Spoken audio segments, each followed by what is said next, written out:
Hello, this is Adam, the car seat technician with Infant, Toddler, Youth, and Car Seat Quickie. In today's video, we're going to show you how to do a baseless installation with the Uppababy Mesa car seat. Now, you need to make sure that your baby is buckled in the car seat first, so make sure they're strapped in correctly. You're going to set them down in the back seat. Your seat belt is going to go over the car seat and over baby. You're going to buckle in like you would normally. There are blue tabs on both sides of the chair. That is a guide for your lap belt. So make sure the lap belt slides right underneath there. Next, we have to lock the seat belt. You're gonna do that by grabbing the shoulder belt.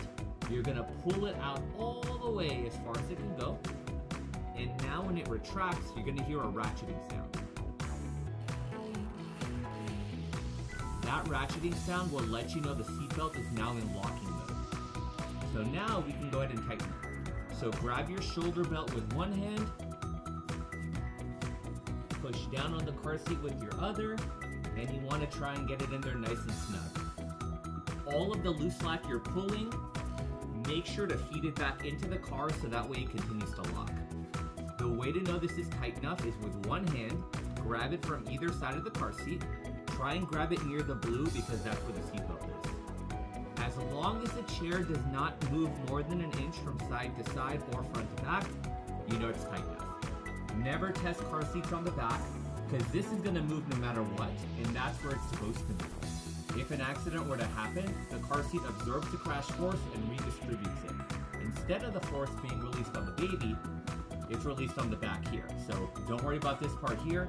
It just needs to be snug where the seatbelt is. The last thing we're going to check is the angle. There is a red line on both sides of the car seat. You have to make sure the line is level with the ground, not with the vehicle seat. So if you're on a flat surface, the line should be flat. If you're on a hill, then of course the line will be at a slant. If the line is not level with the ground, you can grab it from the back and the front. You're going to jiggle it.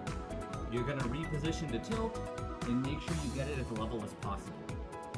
If you have to shift it a lot and the car seat is loosened up, go ahead and give it a quick retighten, but make sure both of the rules are being followed. Car seat is moving less than an inch, and the angle's in the right position. When you're ready to get the baby out of the car seat, you're just gonna unbuckle it. When the seatbelt retracts all the way back, it'll reset back to normal, so it will be out of locking mode. Thanks for watching the video. Don't forget to follow, like, and subscribe to support the channel. See you next time.